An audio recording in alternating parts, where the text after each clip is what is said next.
नमस्कार छात्रों, मैं Mayank Sharma, director physics institute coaching संस्थान सहारनपुर, आपका स्वागत करता हूं आपके इस YouTube चैनल पर जिसका नाम है physics bye Mayank Sharma.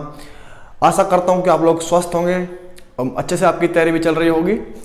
Video आने में काफ़ी लेट हो गई है, काफ़ी व्यस्तता, काफ़ी बिजी है। इन दिनों में हम ऑफलाइन कोचिंग होने की वजह से चल रहे हैं और इसके लिए माफ़ी चाहता हूँ। आज की video UP police assistant operator के लिए है, जिसकी फिजिक्स की क्लास हम लोगों ने चलाई हुई है। आज उस वीडियो का नेक्स्ट पार्ट है। इससे पहले हम लोगों ने इसकी काफ़ी वीडियो चैनल पर अपलोड कर दी हैं। आप चाहें तो पहले जा करके उन वीडियो को देख सकते हैं। कम से कम 15 वीडियो अपलोड कर दी हैं और उनकी पूरी प्लेलिस्ट चैनल के ऊपर बनी हुई है। और अब हम लोगों ने इससे पहली वीडियो में क्या किया था उसके बारे में थोड़ा बता दूं। इससे पहले वीडियो में हम लोगों ने गति के नियम जो चैप्टर चला हुआ है उसके पहले पार्ट को कंप्लीट किया था और आज उस चैप्टर का सेकंड पार्ट है। इस वीडियो में इसको करते हैं शुरू। चलिए वीडियो करते हैं स्टार्ट और वीडियो को एंड तक जरूर देखना आप लोग। कमेंट बॉक्स में कमेंट भी करना। आज का क्या टॉपिक है? आज का टॉपिक यहाँ पर है घर्षण, और घर्षण को के बारे में यहाँ पर नॉलेज लेंगे। सबसे पहले हमें पता होना चाहिए कि घर्षण क्या है, और घर्षण क्या है इस चीज़ को समझने के लिए हम लोग एक उदाहरण ले सकते हैं। क्या है घर्षण? उसके लिए उदाहरण क्या हो रहेगा सबसे बेटर? देखिए, घर्षण को हम दैनिक जीवन में आराम से समझ सकते हैं। कैसे समझेंगे? अब कोई कुछ भी एग्जाम्पल ले लिया, मान लिया एक मेज है, ये मेज कोई भी मेज है। अब ये है एक पेंसिल और मैं इस मेज के ऊपर इस पेंसिल को ऐसे धक्का खिसका रहा हूँ। ये खिसकेगी? क्या ये खिसकती ही जाएगी? नहीं। कुछ देर बाद एक बता रहा हूँ आप लोगों को। मान लिया ये मेज है और इस मेज पर ये पेंसिल मैंने यहाँ पर रखा और ऐसे धक्का दे दिया ये पेंसिल को, तो क्या पेंसिल इस पर फिसलती ही जाएगी? नहीं। कुछ देर बाद जाकर के ये रुक जाएगी। कुछ देर बाद जाकर के ये रुक जाएगी। ठीक है, मान लिया एक पेंसिल मैंने इस मेज पर यहाँ से ऐसे धकेल दी, तो पेंसिल को धक्का दिया और पेंसिल ऐसे चली होगी, तो पेंसिल कुछ देर बाद क्या हो जाएगी? रुक जाएगी। इससे एक चीज स्पष्ट हो गई हम लोगों को कि ये रुक क्यों रही है। क्यों नहीं एक बार धक्का दिया वो चलती ही गई, आ गई सीधा मेज पर, पूरी पर चलती ही गई। क्यों नहीं ऐसा हुआ? क्योंकि हमेशा एक बात स्पष्ट हो गई कि मतलब कोई ना कोई गुण ऐसा है जो कि मेज पर इस पेंसिल की गति का विरोध कर रहा है। क्या कर रहा है? इस पेंसिल की गति का विरोध कर रहा है। जब इसकी गति का विरोध किया लगातार, तो अंत में उसकी विजय हुई और उसने ये पेंसिल रोक दी। तो यही जो बल जो गति का विरोध करता है, विरोध करने का मतलब उल्टा चलना, तो यही बल जो गति का विरोध करता है क्या कहलाता है? घर्षण बल कहलाता है। और गति के विरोध करने के इस गुण को क्या कहते हैं? घर्षण कहते हैं। और यह सतह पर निर्भर करता है कि सतह कैसी है, मेज की सतह कैसी है उस पर निर्भर करता है। अगर सतह ज्यादा खुरदुरी है तो ज्यादा घर्षण बल लगेगा। एक बात आप लोगों को स्पष्ट होगी कि घर्षण बल वह बल है जो गति के विपरीत दिशा में काम करता है और गति का हमेशा विरोध करता है। समझ में आ गई बात? तो आप लोग घर्षण के बारे में समझ चुके होंगे कि घर्षण आखिर है क्या। आप लोगों के दैनिक जीवन में बहुत प्रयोग है ऐसे। घर्षण के बिना घर्षण के कोई भी गति संभव नहीं है। घर्षण होना जरूरी है। ठीक है, तो घर्षण के बिना कुछ नहीं है। घर्षण के बिना हम चल भी नहीं सकते। घर्षण होना बहुत आवश्यक है। घर्षणहीन सतह कोई नहीं होती। हमें जहां भी कोई भी सतह ले लो, हर सतह पर कुछ ना कुछ घर्षण जरूर होता है। बिना घर्षण बल के कोई चीज भी संभव नहीं है। याद रखना, घर्षण के बिना कोई यहां पर गति ज्यादा देर तक नहीं टिक पानी है। तो घर्षण को दिमाग में रखना। कैसे? एग्जाम्पल के तौर पर मैंने बताया। घर्षण के बारे में और नॉलेज देखते हैं। देखिए घर्षण कैसे होता है, मैं आप लोगों को बता दूं। घर्षण में यहाँ पर फिजिक्स में मैं घर्षण को कैसे समझाऊंगा और आप लोगों को न्यूमेरिकल्स कैसे सोल्व करने हैं, एक बार मैं आप लोगों को बता रहा हूँ। घर्षण के बारे में और कुछ आप लोग को अपनी बुक में नोट भी कीजिएगा कि मान लिया ये कोई सतह है, यहां से लेकर के यहां तक की ये सतह है, कोई भी सरफेस है। अब इस सरफेस पर कोई गुटका है ये, और ये फिसलना है, इस पर आगे धक्का देना है थोड़ी देर बाद। अब ये स्थिर है, तो इसका जो द्रव्यमान काम करेगा, मतलब इसका द्रव्यमान m है, तो उसका भार जो होगा, मैंने पिछली वीडियो में बताया था, हमेशा नीचे की तरफ काम करेगा mg इस प्रकार से। ठीक है, ये नीचे की तरफ काम कर रहा है। ये तो आप लोगों ने पढ़ा है कि भार हमेशा नीचे की तरफ, पृथ्वी की तरफ काम करता है इस प्रकार से। अब जो सतह होगी वो भी हमेशा इस पर एक प्रतिक्रिया बल लगाएगी, और उस प्रतिक्रिया बल को हम लोग कहते हैं P, और वो हमेशा इसके विपरीत लगेगा ऊपर की तरफ। याद रखना, मेज जो या फिर कह दो कि सतह है गुटके पर जो प्रतिक्रिया बल लगाती है वो ऐसे, और गुटका सतह पर mg नीचे की तरफ। ठीक है, अब इस गुटके की बात करूं, अब इसमें नेक्स्ट चित्र अगर मैं देखूं तो अगर ये गुटका चलने के लिए तैयार है, अगर ये गुटका, अब मैंने इस गुटके पर बल लगा दिया तो यह चला नहीं, थोड़ा और बल लगाऊंगा जब भी नहीं चलेगा, थोड़ा और लगाऊंगा तो ये चल पड़ेगा। सही में आ गई बात आप लोगों की? ठीक है, तो बल मुझे लगातार इस पर बढ़ाना पड़ेगा ताकि ये चले। तो एक बल का मान ऐसा आएगा कि जिस पर गुटका चलने के लिए तैयार होगा, बस थोड़ा सा अगर और बढ़ा दिया तो गुटका एकदम सतह के ऊपर चलने लगेगा। ठीक है, तो मैंने अगर इस पर अगर एक बल लगाया धकेलने के लिए, इसको इस दिशा में गुटके पर बल लगाया, इस दिशा में बाहर की तरफ F, तो सीधी सी बात है कि जितना मैंने बल लगाया चलाने के लिए इसको, और इसकी विपरीत दिशा में उतना ही एक बल लगेगा, सतह लगाएगी, उसको कहते हैं घर्षण बल Fs। क्या लगाते हैं उसको? घर्षण बल Fs लगेगा। जितना गुटका अगर इस दिशा में गति कर रहा है तो वो गुटके की गति का विरोध करेगा, हमेशा इसके विपरीत दिशा में लगेगा, इस प्रकार से। ठीक है, अब भार इसका किस दिशा में काम कर रहा होगा?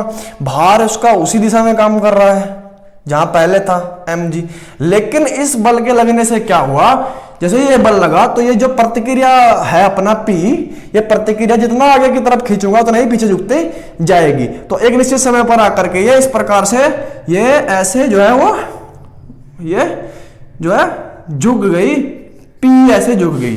ठीक है, P ऐसे झुक गई इस प्रकार से। ठीक है, अब जब P झुकी तो यहां पर हमेशा एक प्रतिक्रिया बल और काम करेगा, उसको कहते हैं अभिलंब प्रतिक्रिया R, अभिलंब प्रतिक्रिया R, जो कि देखिए क्रिया प्रतिक्रिया का नियम आप लोगों ने पढ़ लिया। अगर एक बल mg नीचे की तरफ काम कर रहा है तो दूसरा उतना ही, जितना इसने पृथ्वी पर लगाया mg, पृथ्वी की तरफ लगाया mg, पृथ्वी ने इस पर बल लगाया mg, उतना ही पृथ्वी इस पर लगाएगी ऊपर की तरफ। R कहते हैं उसको प्रतिक्रिया बल R, उतना mg के बराबर होता है R। यहाँ पर देखिए प्रतिक्रिया बल काम किया। अब बात आती है कोण की, तो कोण जो ये कोण बनेगा अभिलंब प्रतिक्रिया और गुटके पर लगने वाले प्रतिक्रिया बल के बीच में ये कोण बनेगा, इसको कहते हैं घर्षण कोण थीटा एस। घर्षण कोण क्या कहते हैं इसको?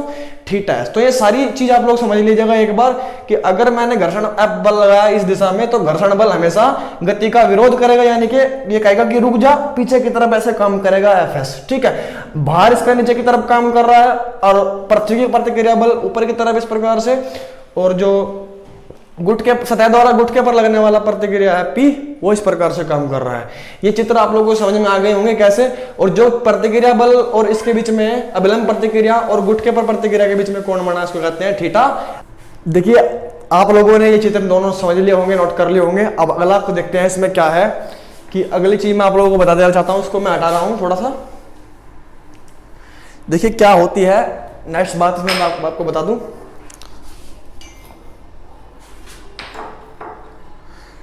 नेक्स्ट बात समझ लीजिएगा, इसमें नेक्स्ट चीज है जो टॉपिक है उसका नाम है सीमांत घर्षण। ठीक है, सीमांत स्थैतिक घर्षण, सीमांत घर्षण बल कहते हैं इसको, सीमांत घर्षण। सीमांत का मतलब होता है बस कतई सीमा का अंत, जहां तक संभव हो वहां तक। ठीक है, सीमांत घर्षण। सीमांत घर्षण क्या है, इसके नियम सबसे पहले पढ़ने पड़ेंगे, पहले समझना पड़ेगा सीमांत घर्षण बल आखिर क्या है, सीमांत घर्षण क्या है। देखिए मैं आप लोगों को इस गुटके के तौर पर ही बताना चाहता हूं कि ये गुटका पहले स्थिर था और अब हमने क्या किया कि इस गुटके पर बल लगाना शुरू किया, इसको आगे की तरफ धकेलने के लिए, यानी कि इसको गति की अवस्था में बनाने के लिए। ठीक है, मैंने इसको आगे की तरफ धकेल रहा हूं तो ये हल्का सा भी सरक नहीं रहा है। क्यों नहीं सरक रहा है आगे की तरफ? क्योंकि अभी घर्षण बल पूरा सतह इसके ऊपर लगाया हुआ है, आप लोग आगे की तरफ लगा रहे हैं। तो कुछ देर बाद गुटका जब आप लगातार बल बढ़ाते जा रहे हैं इसके ऊपर, और बल लगाया तो गुटका चलना शुरू करेगा जरूर। ठीक है, गुटका चलेगा तो याद रखना आप लोगों को कि जब तक गुटका नहीं चला और आपने कितना बल लगा दिया हो तो वो बल घर्षण बल के रूप में काउंट होगा कि गुटके ने, जब गुटका नहीं चल रहा है इसका मतलब क्या कर रहा है, गुटका गति का विरोध कर रहा है, और गति का विरोध करने वाले बल को ही क्या कहते हैं, घर्षण बल कहते हैं। और सीमांत घर्षण क्या होता है? देखिए घर्षण बल तो जब से स्टार्ट हो गया था, मान लिया शुरू में आपने 2 न्यूटन का बल लगाया, तो घर्षण बल 2 न्यूटन काउंट हो गया था। फिर और लगाया तब भी नहीं चला गुटका, मान लिया आपने 10 न्यूटन कर दिया बढ़ा करके, तब भी गुटका नहीं चला, तो 10 न्यूटन भी घर्षण बल के बराबर काउंट होगा। फिर आपने 15 न्यूटन कर दिया, तो अब 15 न्यूटन पर क्या हुआ कि 15 न्यूटन से जैसे ही आप 15 न्यूटन से जैसे ही आप बल बढ़ाएंगे, 16 न्यूटन कर दिया मान लिया, तो गुटका चलना शुरू कर दिया, गुटका चलना शुरू कर दिया। तो आखिर में जो घर्षण बल हुआ वो 15 न्यूटन का प्राप्त हुआ। कितने का प्राप्त हुआ? 15 न्यूटन का। देखिए 15 न्यूटन ऐसा बल है कि अगर मैंने इससे ज्यादा बल लगा दिया तो गुटका चलना शुरू कर देता है। तो इसके लिए लिमिट क्या हो गई कि घर्षण बल जो है 2 न्यूटन से शुरू हुआ था और 15 तक चला। ठीक है, जब तक गुटका नहीं चलेगा, जब ठीक चलने ही वाला गुटका होता है, जब गुटका ठीक चलने ही वाला होता है, जो उससे पहले का बल हमने लगाया उस बल को काउंट कर लो, वही बल क्या होता है? सीमांत घर्षण होता है। आखिरी में सीमा है, बस ये सीमा रेखा, इससे बाद घर्षण समाप्त हो जाएगा, गुटका चलना शुरू कर देगा। याद रखना आप लोगों को, ठीक है।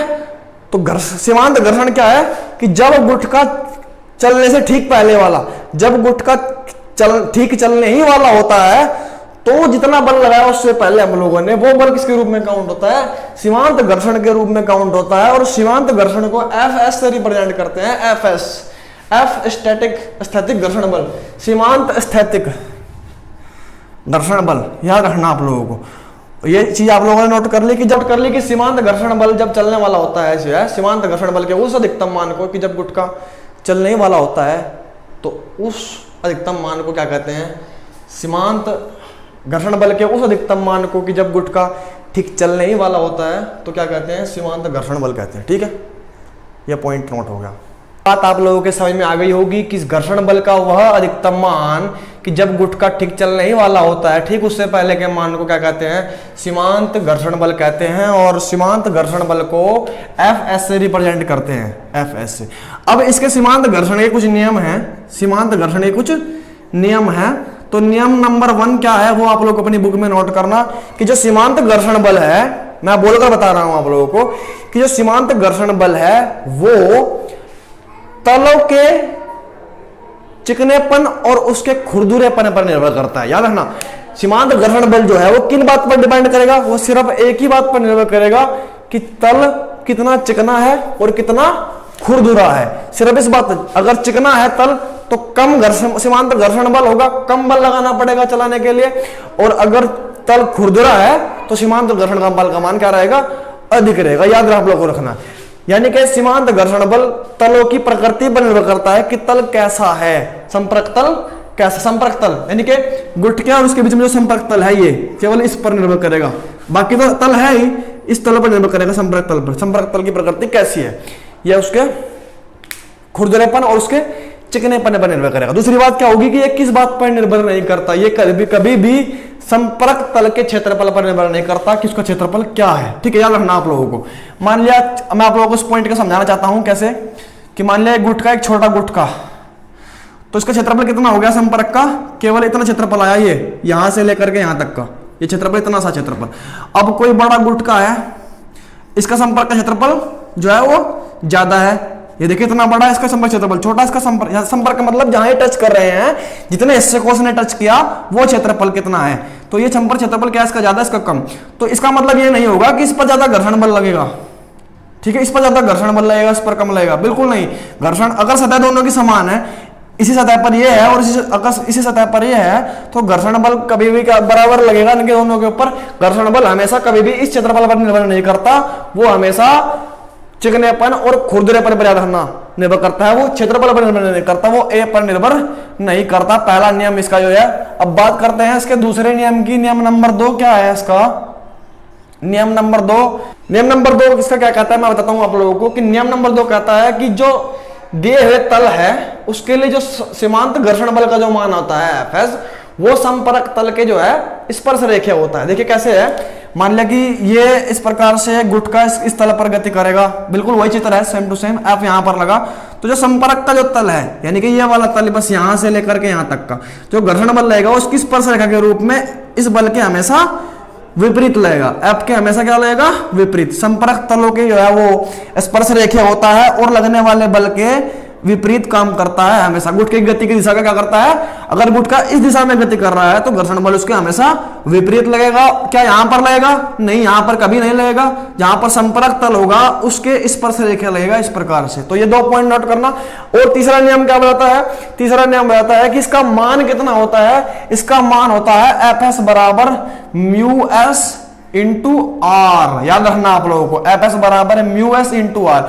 अब यहां पर म्यू एस क्या है, म्यू एस है उसका घर्षण गुणांक। क्या है, घर्षण गुणांक।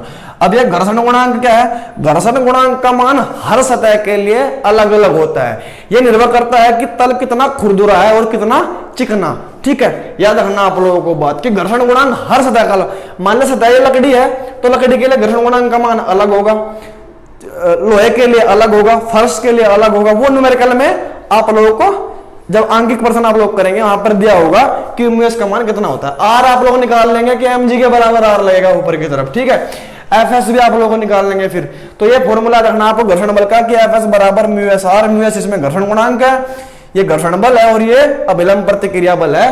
तो आप लोग ये तीनों नियम यहाँ पर नोट कीजिएगा। अगला नियम देखते हैं क्या है इसके अंदर। अब इसके अंदर कहीं कहीं क्वेश्चन बनता है कि घर्षण कोण किस प्रकार से निकाल लेंगे हम लोग, कैसे निकाल लेंगे घर्षण कोण, यानी कि थीटा एस। तो निकालना बड़ा आसान है। देखिए इसको जहां तक ये है बल, इसको यहां पर मिला दिया ऐसे। ठीक है, अब इसको यहां पर मिला दिया ऐसे, तो P जो काउंट होगा वो सदिश के रूप में केवल यहां तक काउंट होगा। अगला हिस्सा मैंने छोड़ दिया, केवल यहां तक काउंट होगा। जो R काउंट होगा, R भी एक बल है तो R यहां तक काउंट होगा। Fs तो अपने आप में एक बल था, वो यहां तक काउंट हुआ। तो अब हम लोगों को निकालना है कि थीटा एस का मान निकालना है। किसका, थीटा एस को। तो हम लोग tan के रूप में निकालेंगे कि tan थीटा एस। ठीक है, आप लोगों को याद रखना है कि कोण जहां भी बनता है, ये त्रिभुज का निर्माण हो रहा है। देखिए ये एक त्रिभुज यहां से शुरू हुआ, यहां से, और ये त्रिभुज बन गया, एक त्रिभुज ये बन गया यहां पर। ठीक है, जितना कोण ये यहां पर है उतना ही कोण ये भी है। याद रखना आप लोगों को इस बात को, उतना ही कोण ये भी है, यानी कि एक कोण और उतना ही कोण ये भी है। ठीक है, क्लियर समझ में आ गई बात। थीटा एस अगर यहाँ पर है तो ये थीटा एस एक, ये ज्यामिति का नियम है, कितना कोण यहाँ पर बनेगा उतना ही कोण ये बनेगा। और फिर इसके समांतर ये रेखा है, तो दो समांतर रेखाएं अनंत तल से बराबर कोण बनाती हैं। जितना कोण थीटा एस है उतना एक कोण थीटा एस यहाँ पर हो। और इस चीज की आप लोगों को यूज पड़ेगा आगे चल करके। अब हम लोगों को निकालना है कि tan थीटा एस क्या होता है। देखिए कोण के सामने का हमेशा लंब होता है। ये कोण है तो उसके सामने का ये क्या हो गया, लंब हो गया, यानी कि ये परपेंडिकुलर हो गया। ठीक है, कोण के सामने का लंब और समकोण बन रहा है यहाँ पर। 90 डिग्री का कोण जो बनना है वो यहाँ पर बनना है राइट एंगल। तो 90 डिग्री के सामने का जो होता है वो कर्ण होता है। ठीक है, कोण के सामने का लंब और समकोण के सामने का ये दिख रहा है, ये कर्ण है। तो ये क्या हो गया, आधार हो गया, आधार। ठीक है, ये वाला यहां से लेकर के यहां तक का। तो अब हम लोगों को tan थीटा एस निकालना है। तो tan थीटा बराबर होता है लंब बटे आधार। तो इस त्रिभुज के लिए लंब कौन सा हो गया, ये वाला, यहां से लेकर के यहां तक। और इसका मान क्या है, एफ एस है। क्या इसका मान, एफ एस। भाई यहां से लेकर के यहां तक का मान एफ एस ही तो है, इस बल का मान। और अपॉन, अच्छा लंब तो ये हो गया। अब आधार की बात करते हैं। आधार कौन सा है इस त्रिभुज का, भाई कोण के सामने का लंब, समकोण के सामने का कर्ण, ये वाला। तो आधार कौन सा बचा, ये यहां से लेकर के यहां तक का, यहां से लेकर के यहां तक का। इसका मान कितना है, इसका मान कितना है आप लोगों को बताना होगा आर। कितना है इसका मान, आर ऊपर तक नहीं लिया, यहां तक लिया, तो एफ एस अपॉन आर। ये फॉर्मूला आप लोगों को याद रखना है कि tan थीटा जब भी निकालना है तो tan थीटा एस बराबर एफ एस अपॉन आर, घर्षण बल बटे प्रतिक्रिया। ये आप लोगों को याद रखना है। और यहां से एफ एस का मान भी निकल के आ जाएगा, R into tan theta S. एक फॉर्मूला एफ एस के लिए ये बन गया, आप लोग इसको नोट डाउन कीजिएगा। अगर मैं यहां पर tan थीटा एस है, एफ एस की जगह क्या रख दूं, म्यू एस इंटू आर रख दूं, तो अपॉन आर, आर से आर कटेगा, tan थीटा एस में क्या संबंध आएगा, tan theta S equal to mu S. याद रखना, जब भी किसी सतह का घर्षण गुणांक निकालना हो तो म्यू एस का मान क्या आएगा, यहां से tan थीटा। अगर उस सतह का मुझे घर्षण कोण पता है और मुझे घर्षण गुणांक निकालना है तो बस tan 45 एक आ गया। अगर घर्षण कोण 60 डिग्री है तो घर्षण गुणांक का मान √3 आ गया। यहां से भी क्वेश्चन बनेगा, यहां से भी क्वेश्चन बनेगा, यहां से भी बनेगा, यहां से भी बनेगा। कर लीजिएगा सारा का सारा नोट। देखते हैं नेक्स्ट टॉपिक क्या है इसका। वैसे तो ये छोटा चैप्टर है। नेक्स्ट टॉपिक जो इसमें है उसका नाम है आनत या फिर झुके तल पर घर्षण। देखिए झुके तल पर घर्षण किस प्रकार से होगा मैं आप लोगों को समझाना चाहता हूं। मान लिया एक तल इस प्रकार से कोई झुका हुआ तल है। ठीक है, ये एक क्षैतिज दिशा है, क्षैतिज दिशा से ये थीटा कोण पर झुक रहा है ये तल।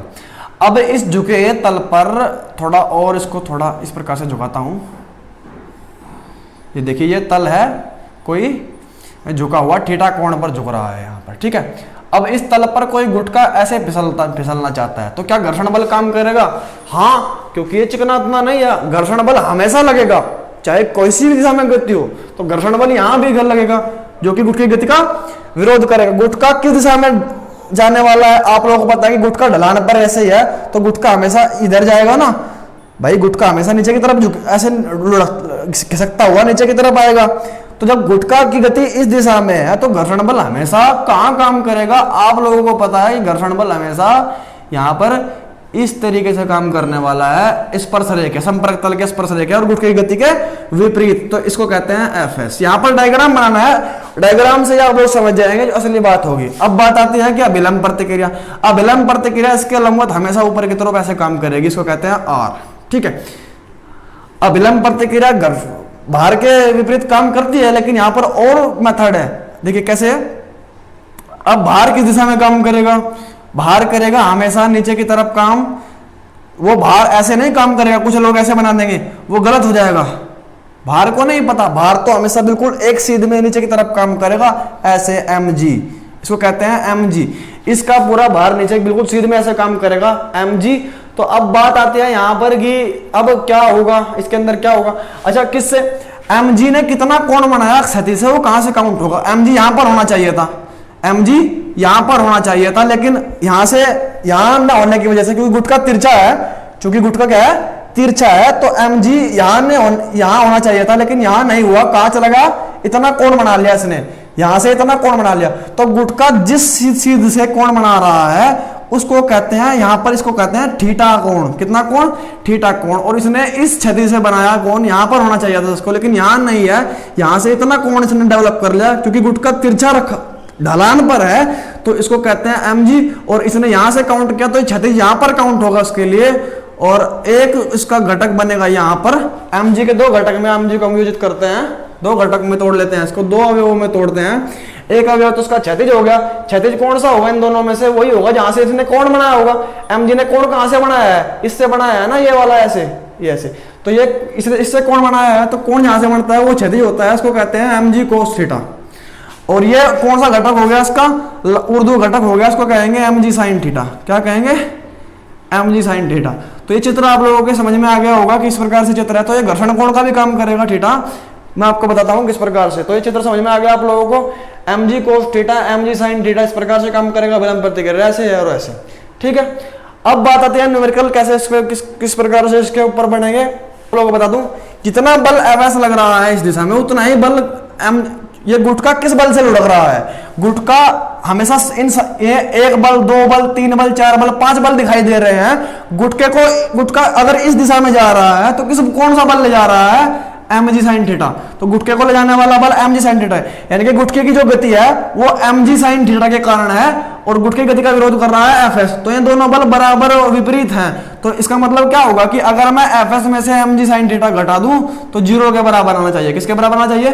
0। तो एक गुटका संतुलन की अवस्था में यहाँ पर fs बराबर minus mg sin theta is equal to 0, ठीक है। यह बात आ गई संतुलन की अवस्था में। अब बात आती है इसकी अभिलंब प्रतिक्रिया की। तो अभिलंब प्रतिक्रिया के विपरीत कौन सा? अभिलंब प्रतिक्रिया अगर ऊपर की तरफ है तो उसके विपरीत कौन काम कर रहा है? क्या mg काम कर रहा है? नहीं, इसके विपरीत काम कर रहा है mg cos थीटा। तो r भी किसके बराबर है? mg cos थीटा के बराबर है। तो r minus mg cos theta is equal to 0। तो ये दोनों आप प्रॉपर्टी याद रखना।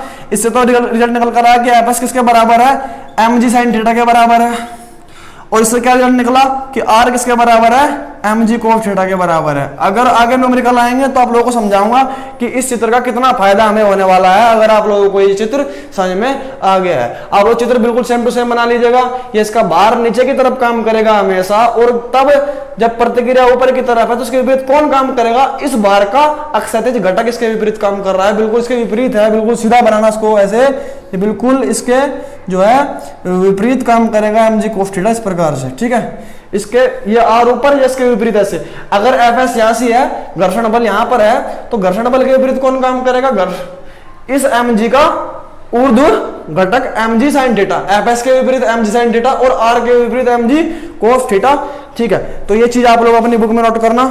आती है इसमें घर्षण कम करने की कौन कौन सी विधि है। घर्षण कम करने के लिए क्या लगाते हैं आप लोग, मैं लिख देता हूं।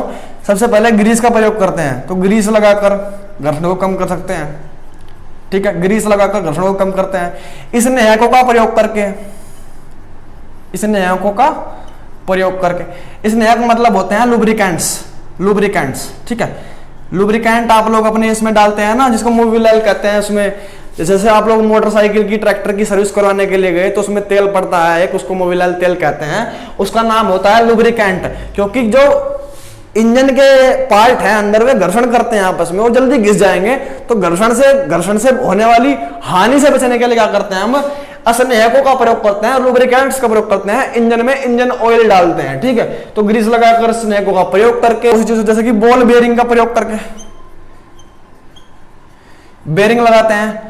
साइकिल में, मोटरसाइकिल में बेयरिंग लगे होते हैं, तो बॉल बेयरिंग से क्या होता है कि पहियों के बीच और जो उसकी कमानी होती, उसका बेस होता है एक्सल के बीच में, और उसमें क्या लगा देते हैं, 2 बेयरिंग लगा देते हैं, जिससे कि घर्षण बल कम हो जाता है और हमें आसानी होती है। घर्षण बल कम से होने पर गति करने में आसानी होती है। गति का विरोधी तो करता है घर्षण, तो जब बॉल बेयरिंग लगा दो तो घर्षण कम होगा, घर्षण कम होगा तो गति अच्छी होगी। तो बॉल बेयरिंग का प्रयोग करके, पेंट करके घर्षण कम करते हैं। आजकल तो टाइल्स लगा देते हैं, टाइल्स करके घर्षण बल कम हो जाता है। बहुत से उदाहरण है घर्षण के जो दैनिक जीवन में देखने को मिलते हैं। देखिए, उम्मीद करता हूं आप लोगों को ये वीडियो बहुत पसंद आई होगी।